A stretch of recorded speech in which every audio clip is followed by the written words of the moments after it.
In these uncertain economic times, you've got to do whatever you can to save money. One of our biggest expenses can be our cars, especially when unexpected repair bills hit. Not anymore. If you own a vehicle with less than 130,000 miles, is less than 12 years old, has a warranty about to expire, or even no warranty at all, you could stop paying for car repairs. Roadside assistance, towing, and rental coverage are all included. Don't wait for the next repair. Make one free call right now to see if you qualify. If your vehicle is less than 12 years old, has less than 130,000 miles, even if it's out of warranty, paying for car repairs can become a thing of the past. Call us right now and get your car protected before your next repair bill hits. Get protection and no more repair bills. Call 800-696-1030. Again, 800-696-1030. That's 800-696-1030. 800-696-1030. You are listening to KLRN Radio, where liberty and reason still reign. All writers are prone to becoming so attached to our characters and stories that we struggle to see why a passage may not be working. It takes another set of eyes to help us nurture our writing to full maturity. At Black Wolf Editorial Services, we strive to enable writers to develop and grow, shaping stories into masterpieces that can stand the test of time. Editing services are provided for all genres and all age categories. Services range from critiques of the short story through to the line edits of the full-length novel and copy editing for those preparing for publication. We also offer assistance on generating a writer's bio for your websites, as well as help with those book blurbs and promotional material. We won't abandon you to the masses. We want to celebrate with you in your successes. Black Wolf Editorial Services, nurturing your writing into maturity. For a full list of services and prices, visit us at blackwolfeditorial.com. Individuals and businesses with tax problems, listen carefully. Do you feel like you're losing control over your finances? If you owe over $10,000 in back taxes or have unfiled tax returns, we can help you take back control. The IRS is the largest and most aggressive collection agency in the world, and they can seize your bank account, garnish your paycheck, close your business, and file criminal charges. Take control of your tax problems now by calling the experts at Tax Mediation Services and take advantage of the Fresh Start program and new laws that may allow us to negotiate a settlement for the lowest amount possible. Our team of tax attorneys and enrolled agents can stop collections and get you protected so you can take control of your financial future. Tax Mediation Services is accredited by the Better Business Bureau. Call now for a free case review and a price protection guaranteed quote. Call Tax Mediation Services now at 800-610-9050. That's 800-610-9050. 800-610-9050. KLRN Radio has advertising rates available. We have rates to fit almost any budget. Contact us at advertising@klrnradio.com.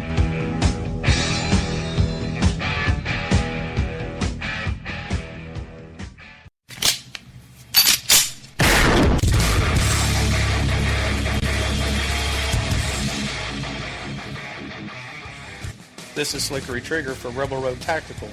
With proper care and feeding, your pistol will be ready when you need it, there to save your life. Shouldn't your gear be that good?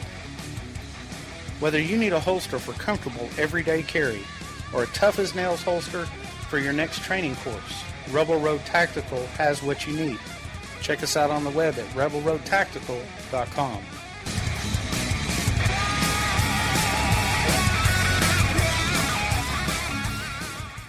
Tired of paying outrageous prices for Viagra? Well, we have great news for you. Now you can finally get Viagra at huge discounts. Healthy Man allows you to save up to $500 on Viagra. Why pay U.S. pharmacy prices of $15 per pill or more when you can get Viagra for less than $3 a pill? Call today and get 40 Viagra pills for only $99. This can cost as much as $600 at your local pharmacy. You can't afford not to call us. If you want Viagra at the lowest prices, never pay $15 $3 a pill pharmacy prices again. Get Viagra for less than $3 a pill. Call 1-800-516-7602 today and save up to $500 and get 40 pills for just $99. Healthy Man is fast, easy, and affordable. Operators are waiting at 1-800-516-7602 to take your call right now. Call 1-800-516-7602. That's 1-800-516-7602. Again, 1-800-516-7602.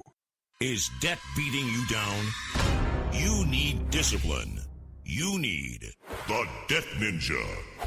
If you've been caught in a financial trap and need to be set free, then you need the Debt Ninja.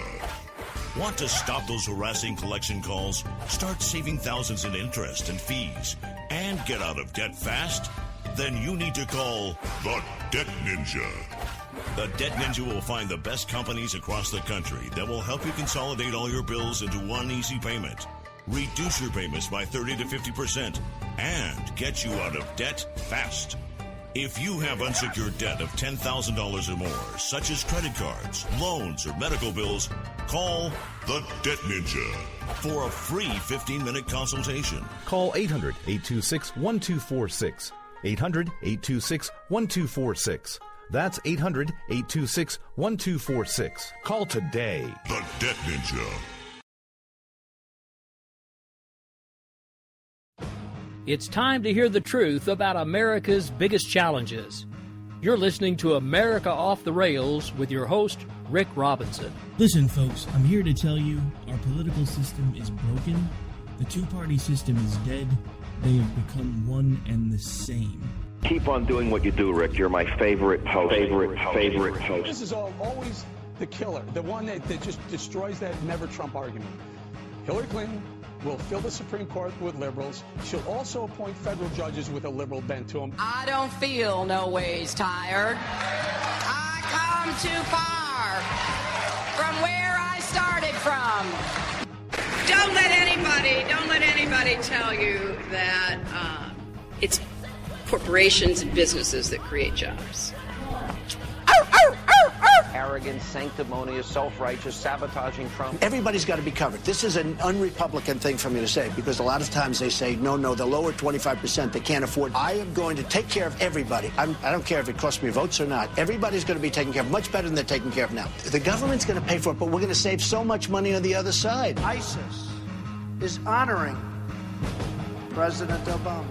He is the founder of ISIS. He's the founder of ISIS. Written by a nice reporter. Now the poor guy, you got to see this guy. Oh, I don't know what I said. I don't remember. He's going like, I don't remember. Maybe that's what I said. What realized is that the Bill Kristols of the world, the never Trump people, they were just never serious. They never had any kind of ground game. They never had an actual candidate they could pick. And in a surprising and disturbing move today, the Libertarian vice presidential candidate just agreed that rifles are weapons of mass destruction, and people on the terror watch list should not be allowed to purchase guns. So in other words, the party of freedom is liberty for me, but not for thee. Go figure. Compromise where you can. Where you can't, don't. Even if everyone is telling you that something wrong is something right. Even if the whole world is telling you to move, it is your duty to plant yourself like a tree. All right, folks, happy Thursday evening. This is America Off the Rails. I'm your host, Rick Robinson, and that's right, it is Friday Eve. We're almost there. With bated breath, freshly awaiting the new weekend. We've got one day between us, and God knows how many news stories and how much of a news cycle to get there. All right, so speaking of news cycle, have to actually start out the show with the funniest news story of the day. Apparently, somebody in New York City erected, and yes, I said erected, a naked statue of Donald Trump. So the statue was up for a few hours. It was making the rounds on social media, hundreds of pictures. You saw it everywhere. Some things that have been seen can never be unseen until the city of New York City steps in and says no one can have an erection without a permit, and no matter how small, and took the statue down. So basically the town he lives in just trolled him and said, well, you can kind of read between the lines there on your own. But yeah, so anyway, that was the flavor of the news cycle today, and it really didn't get much better from there. There's all kinds of news about the Ryan Lochte story, which I think is kind of much ado about nothing. The interesting thing is you hear all these people talking about white privilege for Ryan Lochte, except for the fact that his mother's Cuban. So not sure what kind of privilege that falls under. But hey, don't let facts get in the way of a good narrative. I mean, look, I'll admit, the guy's kind of coming across as a bit of a douche. I mean, you take a picture on Instagram with your price tag on your $6,000 outfit and your shoes and your, it's going to leave an unpleasant taste in people's mouths. But hey, he's successful. He has the money, so why not? That's part of what capitalism is. Not necessarily supposed to be flashy. I mean, it reminds me of... Anybody remember the old DirecTV commercial from probably 8 or 9 years ago where the dude's watching it and he's like got gold-plated walls and gold TV and gold chains and gold teeth? Just kind of reminds me of that whole thing. But the interesting thing about it is one of the most corrupt governments on the planet and one of the most corrupt police forces on the planet is claiming that the kids have lied about the story that they were robbed. Now, the interesting thing about that, which Jen brought to my attention on the previous hour on the Jen and Rick show, was that apparently his mother actually started that story, so it's not like you can really blame the kids. Not sure why that would have happened, but it does put a whole new spin on things. And simply put, the same thing I said last hour, I think it's time for us to start getting to the point where we're not letting the Olympic committees pick their world countries, because there were lots of things that happened during the Rio Olympics that nobody's even talking about, most of which predominantly revolving around the empty stands because no one could afford to get there, even in a lot of the more prevalent events, which again, Jen mentioned the last hour on Jen and Rick, but thought it was important to talk about here. Now, moving on to stories surrounding the day, we have the Obama administration at odds with itself as to whether or not they paid ransom to get 4 prisoners released from Iran, and we do have some audio about that, and we're going to play that right now. It made a lot of allegations that this was ransom. It is not. It was not. We said that from the beginning. There was no linkage between this settlement and the freeing of these Americans, but we saw an opportunity to resolve these 3 separate pieces concurrently that were being resolved at the same time. We do not pay ransom for hostages. We do not pay ransom. We didn't here, and we won't in the future. Precisely because if we did, then we would start encouraging Americans to be targeted, much in the same way that some countries that do pay ransom end up having a lot more of their citizens being taken by various groups. Getting away from the word leverage, which in basic English, you're saying that you wouldn't give them the $400 million in cash until the prisoners were getting away from the word, correct? That's correct. Okay. Thank you. Welcome. Good to see you in this exercise in transparency and democracy. Is that what it is?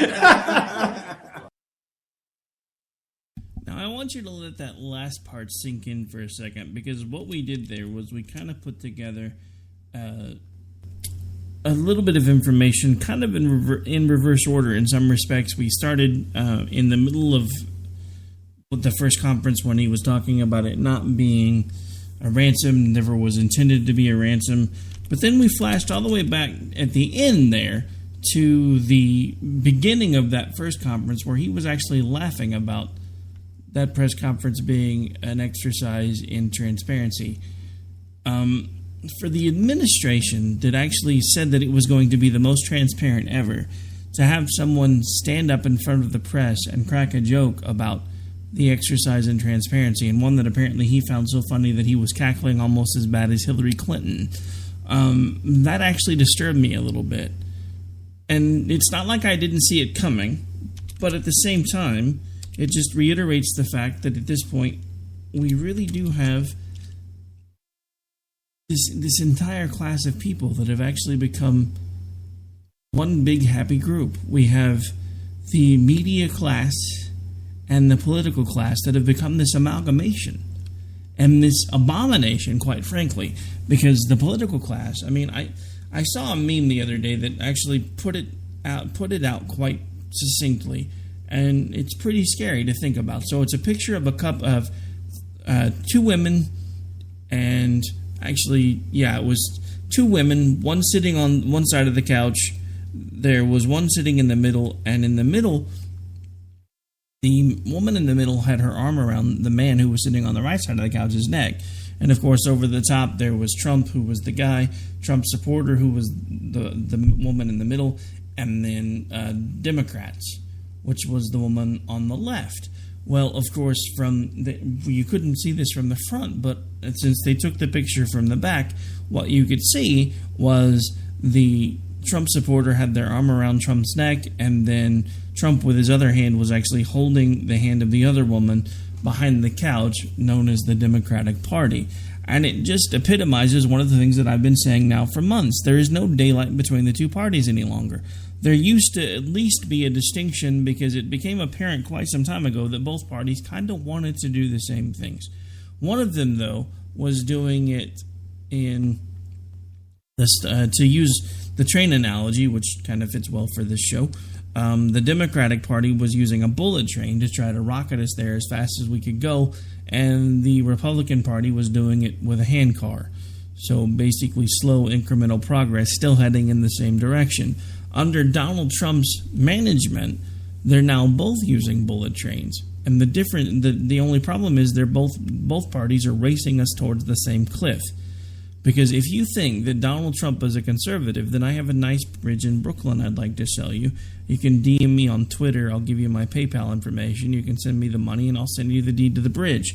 Just kidding. I wouldn't do that. That's actually fraud, and it's illegal. But some of you seem like you might be crazy enough to fall for it, because you're falling for everything Donald Trump has ever said, even though he walks back everything that he ever says, over and over and over again. And not only does he walk it back, but he contradicts himself over and over and over again.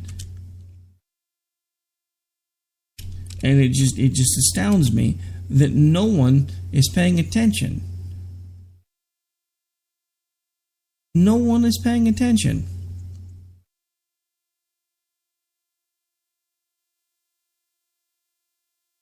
I don't understand how we got here. I really don't. Because, you hear the media talking about Hillary Clinton and the paper play scandals with her foundation, etc., which, hey, those things are terrible. If it's happening, those are bad. I'm not going to be the one to tell you it's not that big a deal. But what I don't see anybody talking about is the fact that Donald Trump is now basically doing the same thing.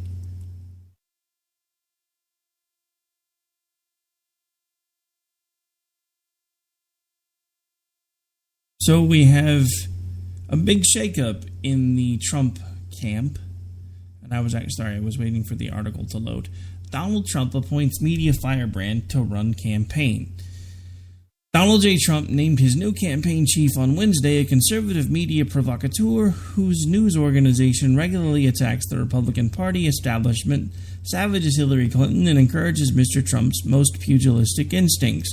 Mr. Trump's decision to make Stephen K. Bannon, chairman of the Breitbart News website, his campaign's chief executive, was a defiant rejection of efforts by longtime Republican hands to wean him from the bombast and racially charged speech that helped propel him to the nomination, but now threaten his candidacy by alienating the moderate voters who typically decide the presidency.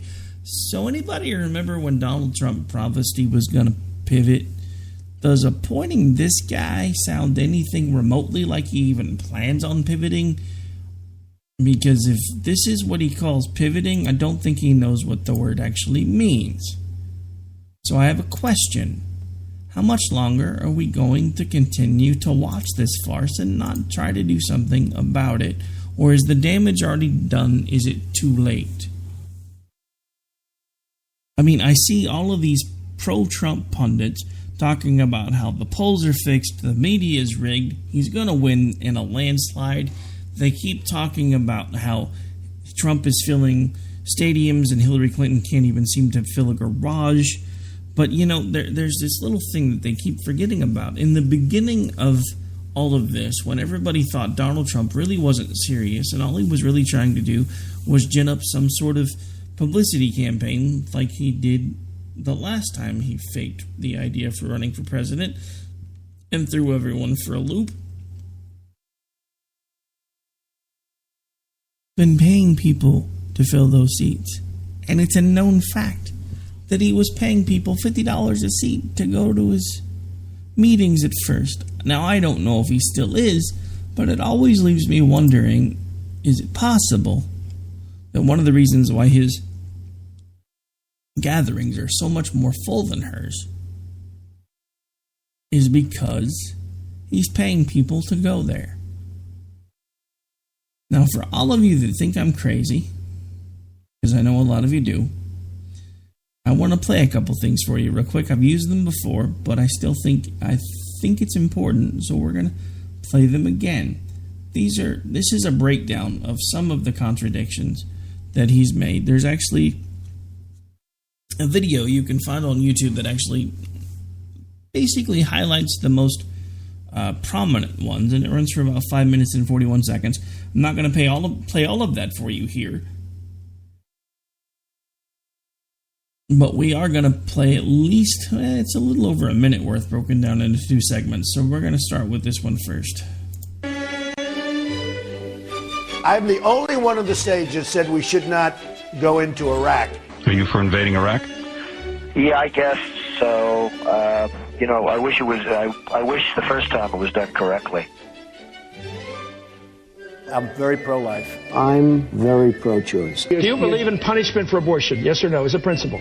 There has to be some form of punishment. I am pro-choice in every respect. So that's contradiction 1.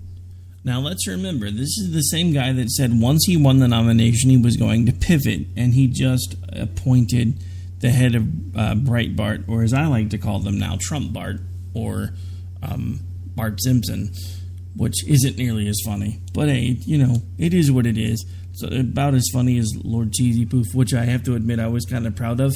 And then I had a friend of mine bust out with Emperor Hero Cheeto, and I was like, oh, that's so much better than mine. I'm sad now. But anyway, I digress. My point here is, we've been played. We're not even paying attention to the fact that we've been played. And look, I get it. A lot of you that are Trump supporters, I understand exactly where you're coming from. We are as angry as you are. The difference is we're not willing to completely burn the country to the ground to show people how angry we are. You guys are politically doing the same things that you're lambasting the folks in Ferguson and Milwaukee for doing. The only difference is you're doing it politically, they're doing it physically. You literally said you wanted to burn the Republican Party to the ground. Well, it's yours now, so have at it. We don't care. We left.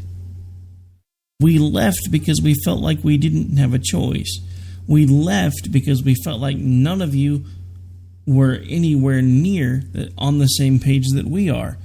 Do you not realize that we had for the first time the possibility of putting an actual conservative in the White House for the first time since probably Reagan?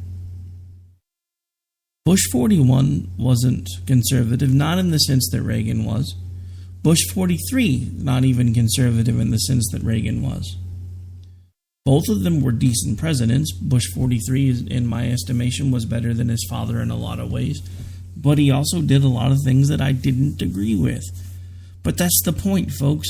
We're never going to get to 100%. We're never going to get to 100%. But there needs to be a tipping point somewhere where we decide, okay, this one is good enough. Donald Trump never met that burden from me.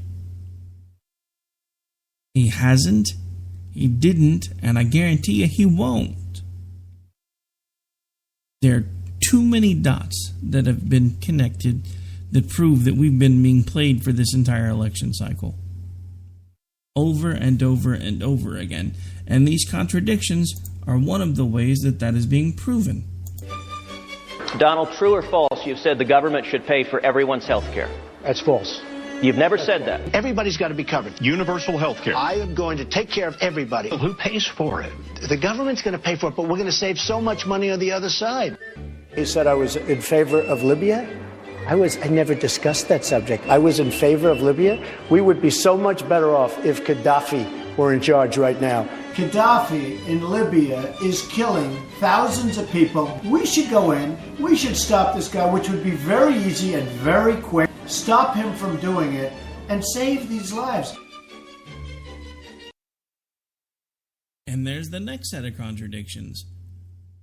I was against Libya, then I was for Libya, then I was against it again. Oh, and let's go back to the beginning one, where he's like, I'm the only one on the stage that said we shouldn't go into Iraq. Well, that wasn't what you said during the time that we were in Iraq. Look, folks, I don't care who you want to blame for the rise of ISIS. All I can tell you is that the way we're going to fix it is not the way this man wants to fix it. Because let's not forget, this is the same man who told us that he is going to order the military as commander-in-chief to commit war crimes. That is basically what he said on the debate stage when I was at CPAC. We were watching it in a room full of a lot of attendees of the conference, and he stood on a stage and told the world that he's going to have the military target and kill the families of terrorists because, as far as he was concerned, that was the only way to make them stop. Now, you'd be surprised because there were a handful of people in that room that liked what he said. The rest of us were appalled. And when they asked him a follow-up question of how he was going to get them to do those things, he said, because I'm me and they're going to listen to me. Never mind the fact that it's an unlawful order and they aren't required to follow it. And one of the things that I haven't shrunk down yet is, on his contradictions, is the bit over Japan. Because with Japan, he said some very scary things, and it actually lends some credence to a couple of weeks ago when I was mentioning that Joe Scarborough from MSNBC, their token Republican, who can barely be called a Republican, was mentioning that Donald Trump had said some very scary things about our nuclear arsenal and wondering why we weren't using it. He actually, weeks ago, had mentioned Japan and their fear of the fact that North Korea had nuclear weapons, and because of that, maybe they should have nuclear weapons of their own. And he even went further as to say that, well, maybe even South Korea should have them. And then when the reporter asked about Iran and Saudi Arabia, he said, well, let's face it, it's going to happen eventually anyway, so why not? Why not? If that doesn't make the hair on the back of your neck stand up, then you're not paying attention. Look, I don't want you guys to think that because I spend about half of every show talking about Donald Trump lately that I am in favor of Hillary Clinton, because I'm not. I'm not. She is just as bad. The problem with this, folks, is everybody keeps using the same argument that we used in 2012. And I say we because I was with you guys in 2012. With Romney, I was still about 70% in favor. So there was a tipping point. There was enough there for me to say, hey, there's some things about this I don't like, but I still agree with a lot of what he says, so I'm going to go ahead and pull the lever. I guess with Romney, it was closer to about 75, maybe 80%. Because with McCain, the cycle before, it was closer to 70%. Then he brought Sarah Palin into the picture, and at first I actually liked Sarah Palin. Now she's become the epitome of the caricature that she's played by a Saturday Night Live actress, and the appeal is gone. But for that cycle, I absolutely adored Sarah Palin. I thought her handlers treated her very poorly and advised her poorly. But again, that's because I'm really starting to think the fix has been in for a lot longer than we thought.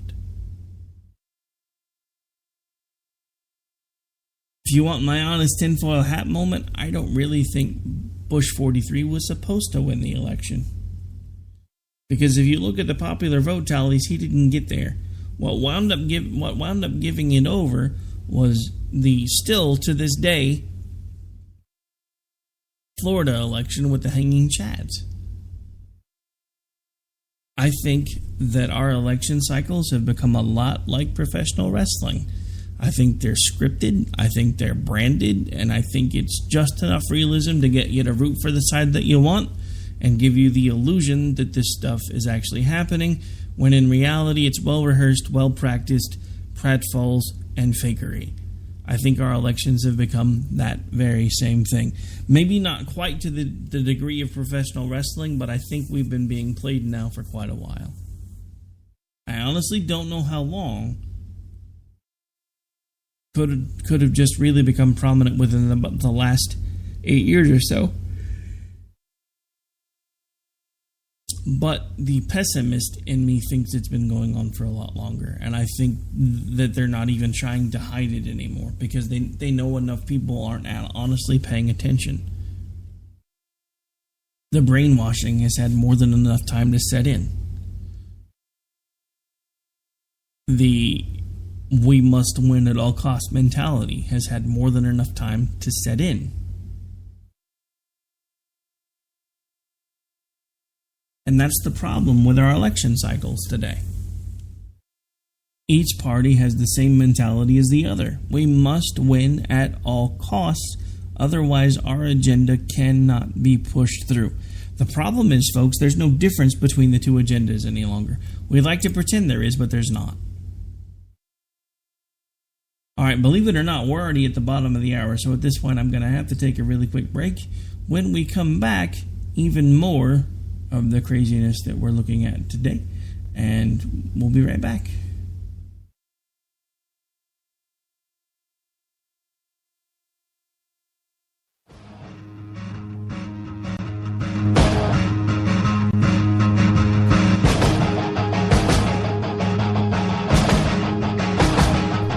Stay tuned. Things are going to get real interesting. You're listening to the Spark Radio Network.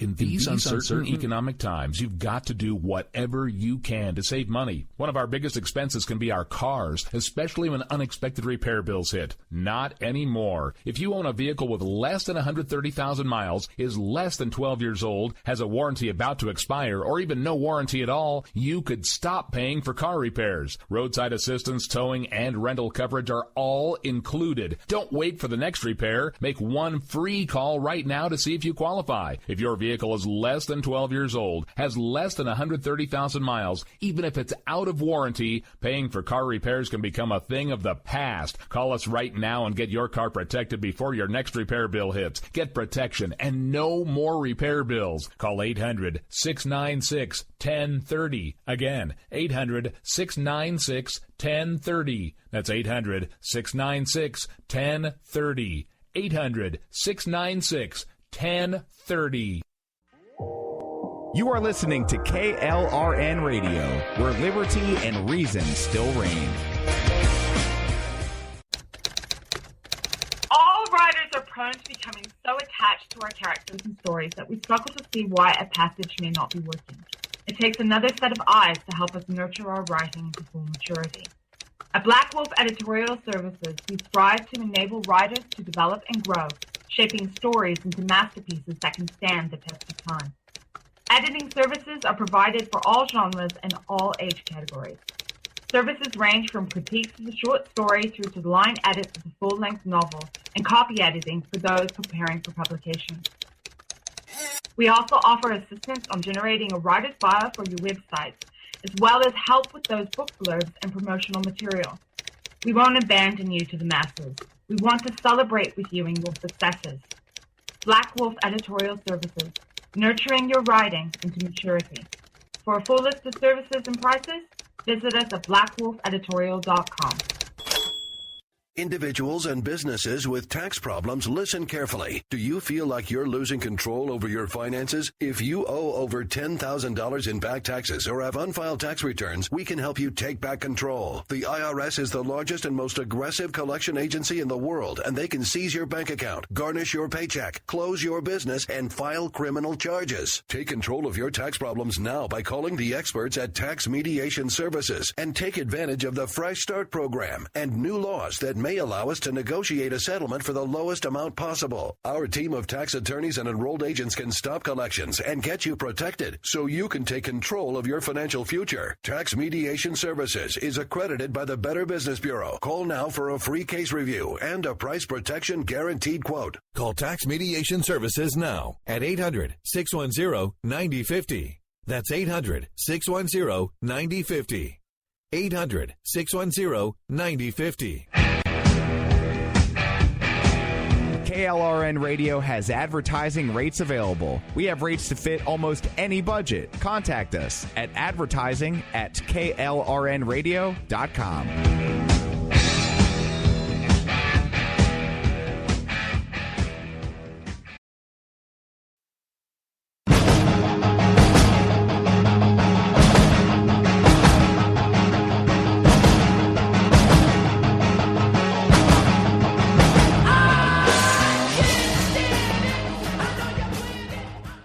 All right, folks, we are back. We are live. My, oh my, already into the last half hour of the 2-hour Rick Fest that is every Tuesday and Thursday. You can hear me first on the Jen and Rick Show with my co-host right here on KLNRradio.com, where we do an hour from, 10 to 11 Eastern, and then back-to-back you get me doing the solo bit from 11 to midnight Eastern. Then, of course, as soon as I'm done here, we have the Rhino Report as soon as I'm off the air. And also, since I haven't done this yet, need to give some shout-outs. This show can be heard in its entirety in the following affiliates. AMFM247.com every Monday, Wednesday, and Friday at 1 p.m. Eastern. Can also be heard every day of the week on Red Nation Rising, Red Nation Rising Radio, the Liberty Channel at 4 p.m. Eastern Time. And then, of course, we have ACHR Media also running on Monday, Wednesday, Friday at 11 a.m. Eastern. And also available on iHeartRadio, iTunes, Spreaker, FM Player, Stitcher, and SoundCloud for your on-demand listening pleasure. So at this point, if you're having trouble finding the show, you're not really looking very well. But I have another way for you. So let's say you have an Android phone, because if you're anything like me, iPhone makes you crazy. But let's say you have an Android phone. Let's say you can't find any other way to listen to the show and you really, really like the show. What I want you to do is I want you to take America Off the Rails, put it in quotation marks, and hit enter in the Play Store. That's right. The show has its very own app. You can keep us in your pocket and take us anywhere you want us to go. Although, if you were listening to me all the time, 24 hours a day, 7 days a week, I would say you need to take a break. But it's just one more way that you can keep up with us. All right, so we're going to change gears for a little bit because I've been doing the Trump bashing thing quite a bit lately. And let's face it, there's another side to the argument, and she's just as bad. Hillary Clinton recently told the FBI that Colin Powell advised her to use private email. Why, might you ask, am I bringing this up? Because I've said this on every single show I've done ever since the email incident. Look, I don't care what every other administration has done before this one. Some very bad things came to light that happened because of this private email server crap. That needs to change. There needs to be policies put in place that outline that we can't, as a State Department employee, be using our very own private emails. Because the funny thing is, everybody below the Secretary of State has those restrictions. It's time for the Secretary of State to have them as well. But Democratic presidential candidate Hillary Clinton delivers remarks during the fourth day in the Democratic National Convention, and I was reading about the picture there, not the actual article. Hillary Clinton told the FBI that former Secretary of State Colin Powell advised her to use a personal email account, the New York Times reported on Thursday. The incident, which was included in the notes the FBI handed over to Congress on Tuesday, occurred in the early months of Clinton's tenure at the State Department when the two met at a small dinner party hosted by another former Secretary of State, Madeleine Albright. The report said, additionally, a 2009 mail exchange that emerged during FBI questioning showed that Clinton had asked Powell about his email practices during his time at the State Department. The report said Powell's use of personal email account was included in his memoir, It Worked for Me, the report noted. Now, again, look, when Colin Powell first really started using email, let's face it, I mean, email was a thing back then, but it wasn't like it is now. It wasn't as prevalent, so it wasn't that big of a deal for Secretary of State to have a private email account. It wasn't that big a deal for public officials to use private email because, again, we're talking about the infancy of when email really started becoming prevalent. We didn't used to be able to access it in our everyday lives on our phones. There were limited places that you could get to it, so it wasn't necessarily a big deal if you were using a personal account. And I've said that before. The difference is we now live in an entirely electronic age. Money no longer really exists. It's an electronic transaction. Paper's still there, but in banks, it's all electronic now. Until it's actually in your hand, it initiates as an electronic transaction. Electronic communications are very prevalent. The majority of how you hear these shows that we do every single day are thanks to that same technology. You wouldn't have a lot of the digital media broadcast companies that you have right now without this revolution. But there are still things that have to happen. There are things that have to change. So for us to keep looking back and saying, well, it was okay for them when they did it, nobody made a big deal when they did it, nobody died when they did it either. Otherwise, we probably would have made a big deal about it back then. You guys are missing the point. Whether you want to admit it or not, there were emails that were available in an unsecured fashion that likely led to the deaths of Americans. In Libya. And I'm not letting the other side of the aisle off the hook on this either, because I brought this up before. I want to know why Trey Gowdy lied to the American people. This is one of the reasons why you can seriously at this point consider me a homeless conservative, because I don't have a party home any longer. This was one of the tipping points for me, because I was really heavily involved in Benghazi when it first happened. I read every scrap of anything that I could find about it because I wanted to know why, for the first time in our history, we left people in a prolonged firefight to die and didn't offer them any assistance. I mean, and you hear the liberals over and over again talk about the embassies that were attacked under the Bush 41 and 43 administrations and how nothing was done about them. But the interesting thing about that, and the thing that they don't ever bring up, is none of these were 7-hour-long firefights. They were hit-and-run attacks where nobody was expecting anything, didn't know it was coming, had no idea what was going on, and suddenly there was an attack and it was over with as quickly as it began.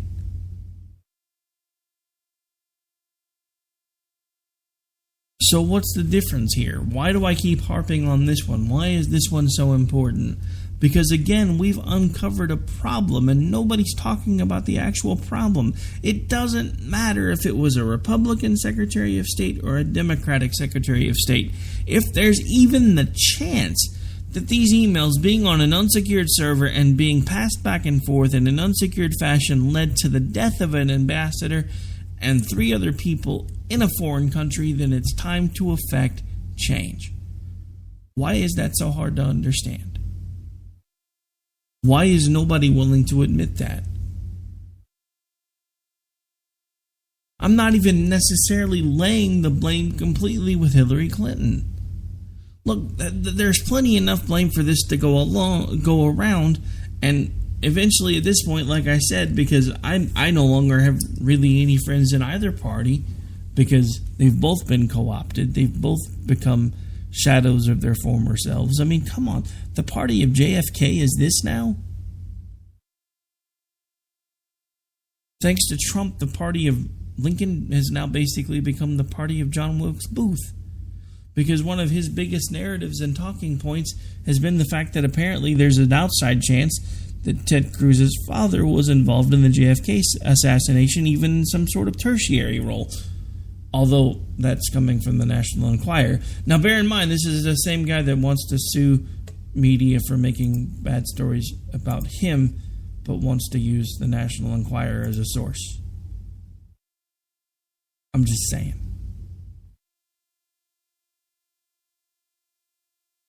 Good point, Ron. Before I started talking about that, I probably should have dusted that off. Haven't used that in a while. I'll have to remember next time we do a Hillary's Mail segment. And even if it's not the jokey one, that we do have a couple of cool sound effects about that. So may have to use that the next time. All right, sorry. I'm talking to one of the folks hanging out in the chat room. For those of you not listening to us live, you were probably confused about that. But we do have a live broadcast on KLNR Radio, otherwise known as KLRN-DB, here Monday through Friday at 10 Eastern. You can always come hang out in the chat room with us if you're up late. Otherwise, like I said, we like listeners, whether you're listening live or Memorex, doesn't really matter to me. Just the fact that you take time out of your very busy schedule and very busy day and lives to spend time with me when you can is uplifting enough on its own. All right, so last bit for the night, I guess, and because, got a little bit more time than usual because we actually got a later start because I kind of forgot that we ran long with Jen and Rick. So we still got about 15 minutes left.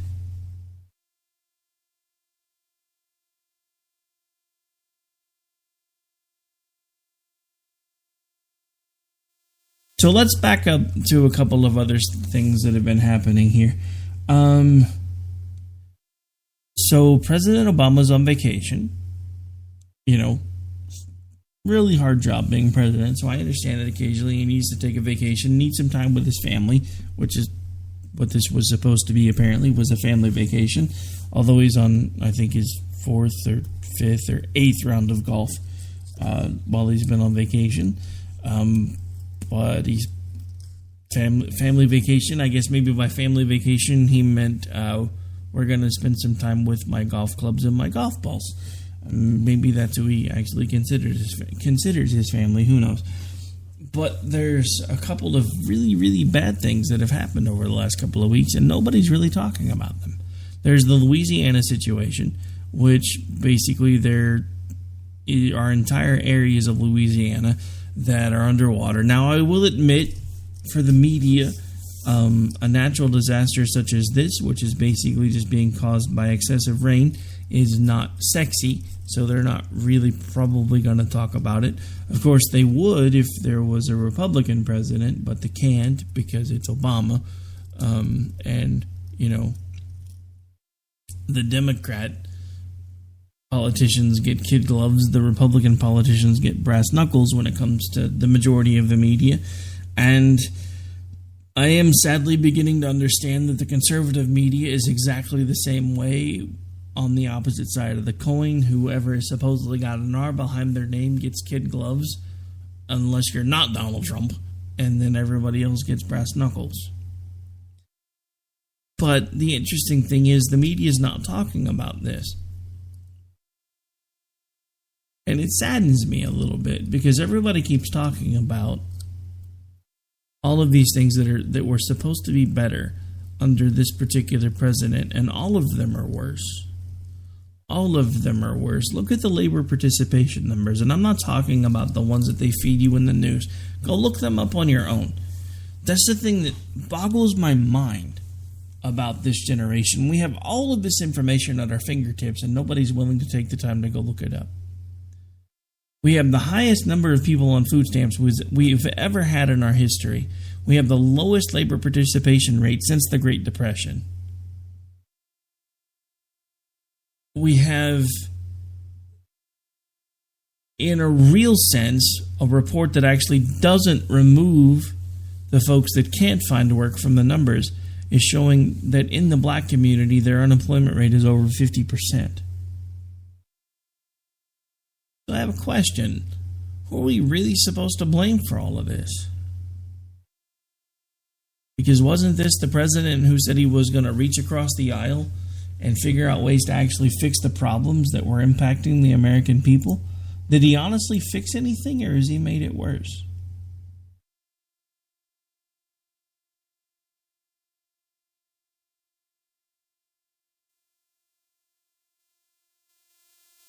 Oh, that's funny. All right, so back to the golf thing for a second because I just flipped back to the chat room.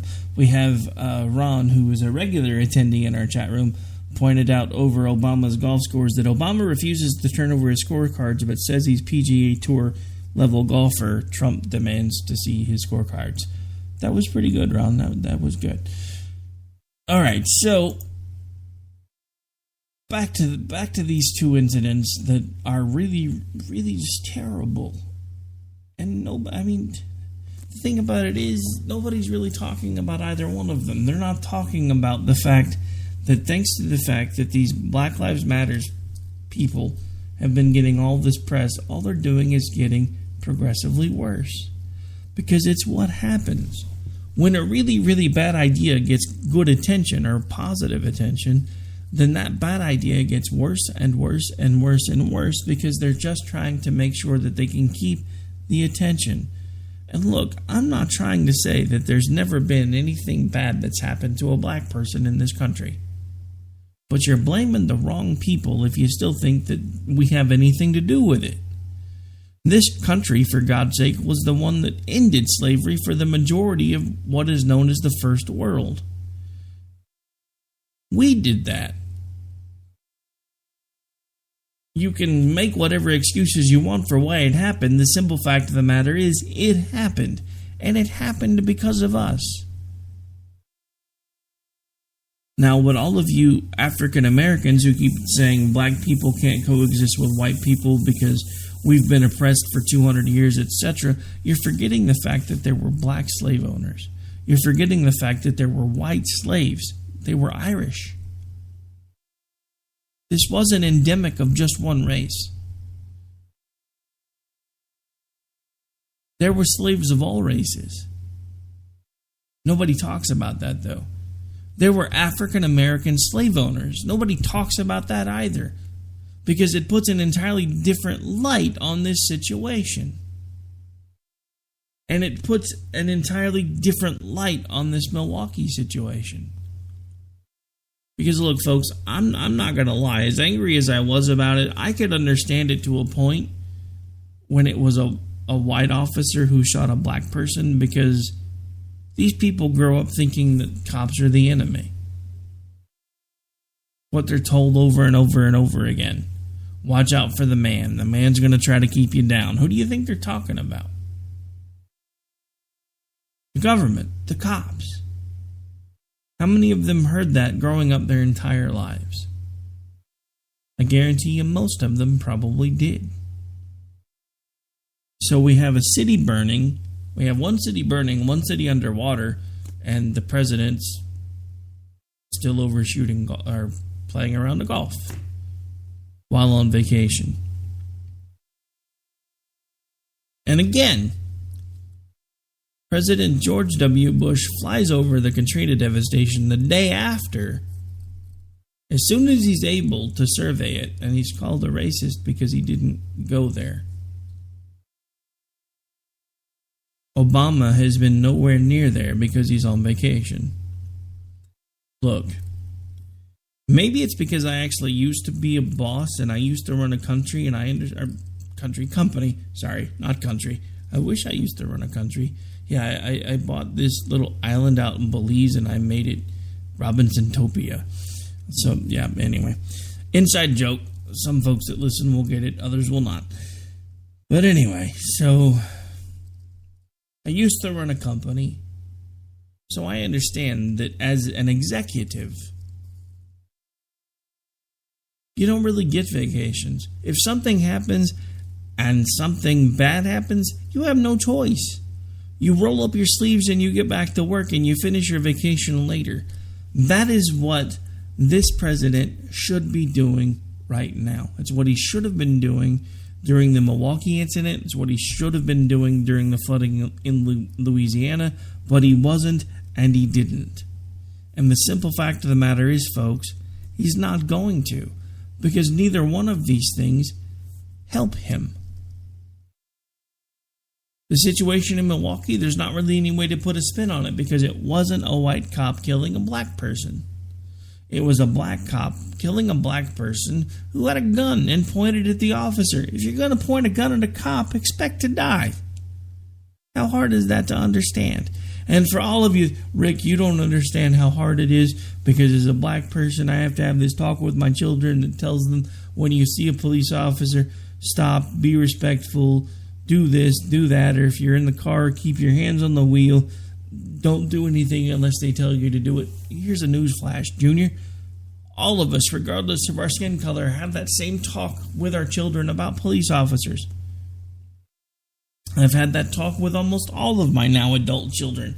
If you're ever out driving and you are involved in a traffic stop, then you pull over, you stop your car, you roll down the window, and then you place your hands right back on the steering wheel, and you wait and see what the officer tells you. It doesn't have anything to do with your skin color. That's called common sense.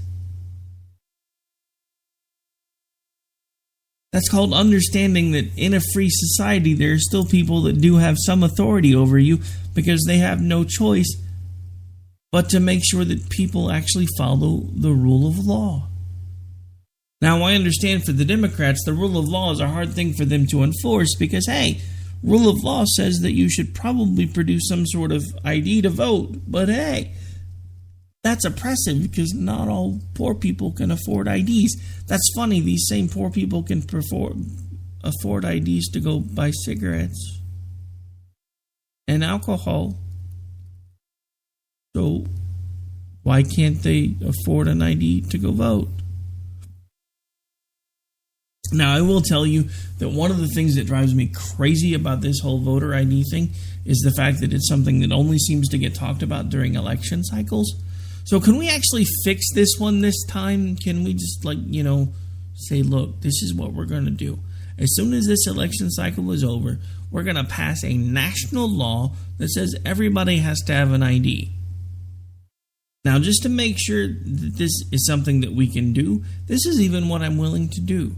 For anyone above the age of 65 who doesn't have an ID and can't afford to go get one, the government should supply you with one and remove the cost of said ID from your Social Security check.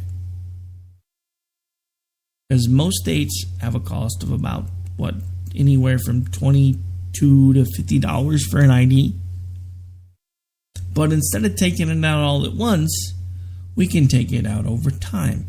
What they're going to do is they're going to cut you a check that specifically says this check is to be used for your ID. What they can do is they can figure out where the closest place for you to obtain an ID is, and they can actually send you the check made out to them and say, use this to go get your ID. And when we've done this and your check has been cashed, we will remove $2 a paycheck or $2 a month from your check until your ID is paid in full. We could do the same thing for anybody that's a private sector person. The government's already in your paycheck. So you fill out a form, you say, I can't afford my ID, please send me the check so I can get one. And in exchange for that, you can take $2 out of every paycheck until that's paid in full. But see, here's the problem, folks. The government doesn't want these things fixed, because if they did, they honestly could be, and there wouldn't be a problem. But then there goes a talking point. There goes another way to stir up your crowd, whichever one you belong to, and that's what they want. They want us divided, they want us angry, they want us constantly fighting, because as long as we're doing that, then we're not paying attention to what it is that they themselves are actually doing. And believe it or not, folks, we are out of time. So I'll be back with you live tomorrow night for the Friday edition of America Off the Rails with myself and Dan. And, of course, I'll be back with you Saturday morning for Finding Common Ground. If you're listening to us live on KLNR Radio DB, stay tuned for the Rhino Report. If you're listening to us on any of our other wonderful affiliates, such as iHeartRadio, Spreaker, SoundCloud, Stitcher, Liberty, Red Nation Rising, the Liberty Channel, AMFM247.com, or any of the others, please check your listings to find out who's coming up next. And I will see you guys when I see you. We are out of here.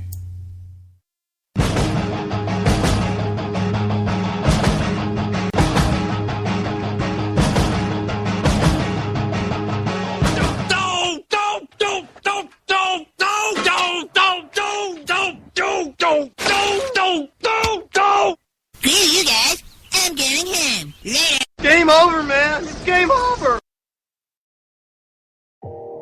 You are listening to KLRN Radio, where liberty and reason still reign. All writers are prone to becoming so attached to our characters and stories that we struggle to see why a passage may not be working. It takes another set of eyes to help us nurture our writing to full maturity. At Black Wolf Editorial Services, we strive to enable writers to develop and grow, shaping stories into masterpieces that can stand the test of time.